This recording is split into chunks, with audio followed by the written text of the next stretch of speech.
रहे हैं कि ये जो स्टेट मैरिज स्कीम है तो इसको ऑनलाइन किया जा रहा है, तो क्या फर्दर क्या है नई अपडेट गवर्नमेंट की तरफ से?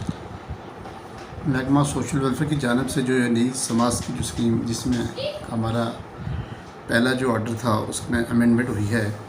ये आर्डर नंबर 49 सोशल वेलफेयर 2022 23/3/2022 को नई अमेंडमेंट इस गाइडलाइन के अंदर आई है। इसमें मेरी आपके माध्यम से लोगों से गुजारिश रहेगी कि आप थोड़ा सा इसके ऊपर गौर करिएगा।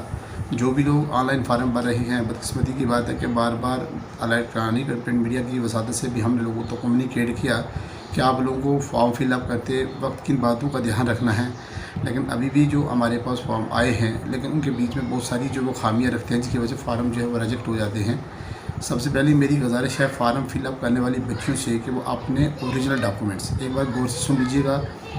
फार्म भरते वक्त अपने ओरिजिनल डॉक्यूमेंट स्कैन करवा के उसको अपलोड करें स्टेट मैरिज असिस्टेंस स्कीम के पोर्टल पे। मैं फिर गुजारिश करूँगा, एक बार फिर गौर से सुन लें। स्टेट मैरिज असिस्टेंस स्कीम के पोर्टल पे जो है, जब आपने फॉर्म फिलअप करना है, आपने अपने पूरे ओरिजिनल डॉक्यूमेंट्स जो हैं वो उसका स्कैन करवा के अपलोड करवाना है, ना कि आपने फ़ोटो कापी का अपलोड करवाना है। अगर फ़ोटो कापी आपकी डॉक्यूमेंट्स जो हैं वो अपलोड हुए साइड पे, तो your form will be rejected without without publishing without information. मतलब आपको कहने की बिना ही जो है वो फार्म जो है वो आपका जो है वो रिजेक्ट कर दिया जाएगा। लिहाजा मेरी गुजारिश रहेगी कि जितने भी बच्चियाँ अपने फार्म भर रही हैं वो अपना जितने भी डॉक्यूमेंट्स हैं वो मैं आपको अभी बारी बारी से गिन के सुना देता हूँ, जिसमें उनका आइडेंटिटी प्रूफ जो है, जैसे आधार कार्ड है वो दोनों साइड से, वोटर कार्ड है या ड्राइविंग लाइसेंस है, दोनों साइड की उसकी फ़ोटो जो है ओरिजिनल उसको क्या करना है, स्कैन करवाना है। उसके बाद जो डेट ऑफ बर्थ है, date of birth certificate issue by the school or registered birth and death or matriculation certificate. इसके बीच में बहुत सारे बच्चे जो हैं वो अपना आधार कार्ड, जो सी अनएडिटेड बच्चियाँ हैं वो क्या करती हैं कि अपना आधार कार्ड से ही अपनी जो है उम्र जो है उसको लेती हैं। मेरी उनसे गुजारिश है कि वो बच्चियाँ अपना जो स्कूल का रिकॉर्ड है या स्कूल के बीच में जो भी उनकी जहाँ तक भी वो पढ़ी हैं, वो अगर उनके पास वो डेट ऑफ बर्थ है तो वो ऑथेंटिकेट है, उसको काउंटर साइन करवा दीजिए अपने ज़रिए साहिबान से। अगर कोई हाई स्कूल मैट्रिक पास है तो उसको ज़रूरत नहीं है अटेस्ट करवाने की, क्योंकि वो सेल्फ अटेस्ट कर सकती है, क्योंकि वो मैट्रिक पास है, उसकी डेट ऑफ बर्थ जो है वो जेके बोर्ड ने सर्टिफाई की हुई है।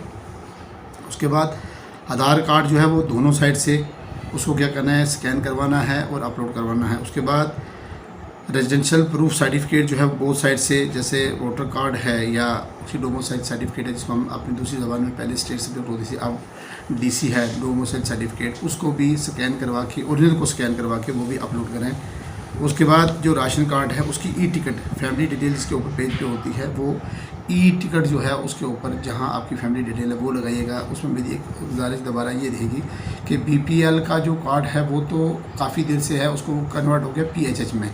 अब कार्ड 3 ही तरह के हैं, एक पीएचएच है, एक अंत्योदय है और एक एनपीएचएच है। तो अपने जो पीएचएच कार्ड है या अंत्योदय है उसकी डिटेल जो है वो ई टिकट जो है वो अपने उस फॉर्म के साथ ज़रूर लगाइएगा।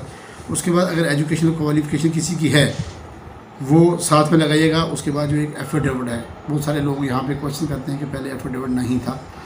सबसे पहले जो हमारे फॉर्म फिलअप किए गए उसके बीच में हम affidavit duly attested by the first class magistrate judicial magistrate, उसमें वो फॉर्म जो था अटेस्ट करके देते थे। लेकिन बीच में जब हमारी नई गाइडलाइन आई तो उन्होंने उस एफिडेविट का कहीं जिक्र नहीं किया हुआ था। लोगों की बात भी कहनी दुरुस्त है, लेकिन बीच के इस थोड़े से अरसे में, अभी कोई हफ्ता 15 दिन पहले की बात है कि director finance social welfare department ने एक नया सर्कुलर जारी किया, उसमें कहा कि एफिडेविट का लेना जो है वो ज़रूरी है, वो मैंडेटरी है। मेरी गुजारिश रहेगी कि एफिडेविट जो है वो तहसीलदार साहब का अटेस्ट किया हुआ नहीं होना चाहिए, वो ड्यूली अथेंटिकेटेड और attested by the first class judicial magistrate. उसके बाद मेरी गुजारिश है कि पास की जो पासबुक है बैंक की, उसकी जो विजिबल कापी है वही स्कैन करवानी है, ताकि उस पर वो आपका जो आपका बैंक है वो उसका पता चले, आपका जो अकाउंट नंबर है उसका पता चले और आपने जिस बैंक की जो ब्रांच है उसका पता चले। वो बिल्कुल आपकी सारी चीज़ें जो विजिबल होनी चाहिए। उसके बाद मेरी गुजारिश रहेगी, अभी मेरे पास फॉर्म आया था वो मैंने देखा, उसमें जो मैरिज कार्ड है, जिस दुकान से आप फार्म अपलोड करवा रहे हैं वहीं पे से आप मैरिज कार्ड भी बनवाते हैं। नो डाउट के बेचारे गरीब लोग हैं, बहुत सारे देहातों में इस तरह की जो है वो सुविधा उपलब्ध नहीं है, बहुत सारी ये फैसिलिटीज़ वहाँ पे नहीं है।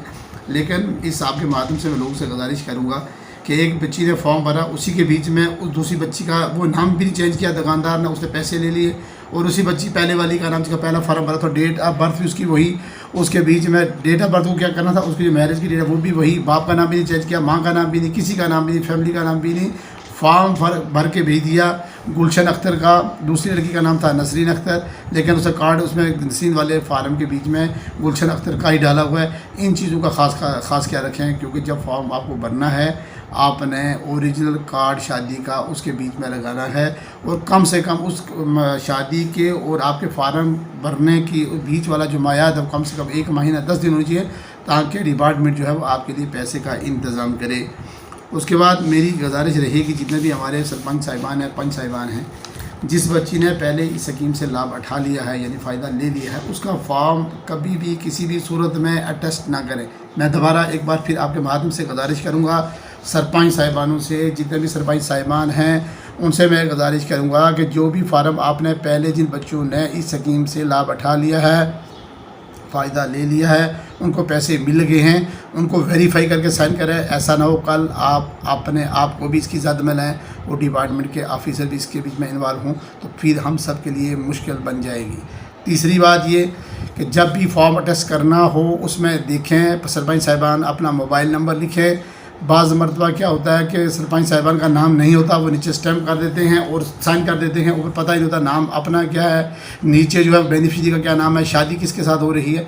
मेरी गुजारिश रहेगी आपके माध्यम से गौर से मेरी बात सुन लें कि ये जो आपने फॉर्म फिलअप करना है उसके बीच में जो आपको अनमैरिड सर्टिफिकेट देनी है, सरपंच साहिबान का नाम, सरपंच साहिबान का मोबाइल नंबर और उसके बीच में शादी वाली लड़की का नाम, शादी वाले लड़के का नाम, उसका रेजिडेंस प्रूफ क्या है, वो कहाँ पे रेजिडेंस प्रूफ मीन कि उसका नाम लिखना है, वो कहाँ पे रहता है उसका नंबर लिखना है, उसका मोबाइल नंबर लिखना है। क्योंकि क्रॉस मैचिंग जब तक नहीं होगी तब तक फार्म क्योंकि वाफर मकदार में हमारे पास फॉर्म आ रखे हैं और हम उनको अच्छे तरीके से तब तक जो है वेरीफाई नहीं कर सकते जब तक हमारे पास आपका कॉन्टैक्ट नंबर नहीं होगा।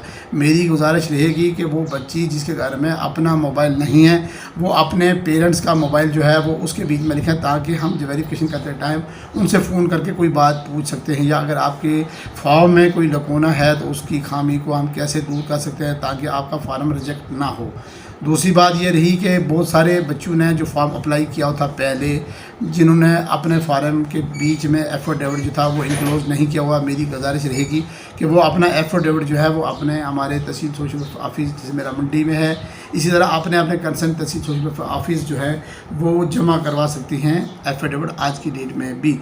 दूसरा गुजारिश ये रहेगी कि जो फॉर्म आपने फिलअप करना है उसके बीच में 1 महीना कम से कम डेट होनी चाहिए। 1 महीना 10 दिन रखेंगे तो ज़्यादा आपके लिए भी बेटर रहेगा। डेट अपनी शादी की डेट भी उसी तरीके से फिक्स करें ताकि आपको डिपार्टमेंट भी अच्छी तरीके से ये जो है सुविधा जो उपलब्ध करवा सके, आपको इस स्कीम का आप लाभ उठा सकें, बेनिफिट उठा सकें। Thank you.